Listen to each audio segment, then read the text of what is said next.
morning, everyone. We will talk about the representation in a function in Lesson 1 in our General Mathematics. It is a way to describe and represent function. These are other ways to represent a function, and these are mapping diagram, table of values, and through a graph.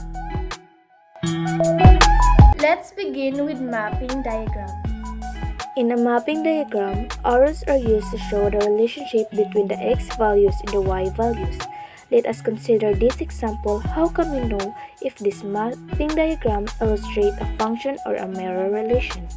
Compared to the set of ordered pairs, it is easy to know if it is a function relation when represented through a mapping diagram. We can look among the input or x values, and then we can follow the arrows to see how many values in range to pair in x values. Remember, a relation is a function if and only if each element of the domain is paired exactly to only one value in the range. So it is a function or not. As you can see, it's a function. The second one is a table of values.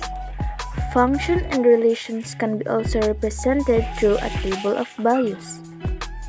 A table of values is a two-row table in which the first row is the x values and the second row is for the y values.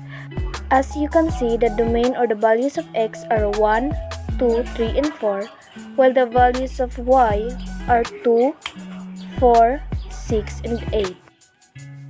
As you can see, it's a function. This time, let's talk about representing relations and functions through graphs. How can we know if a certain relation is a function? The answer is to use the vertical line test. What is a vertical line test?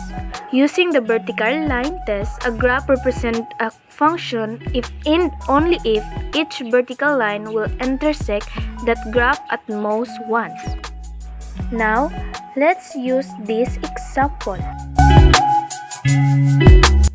As you can see, it's only intersect in the vertical line to our graph.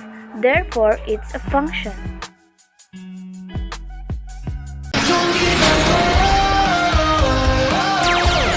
Go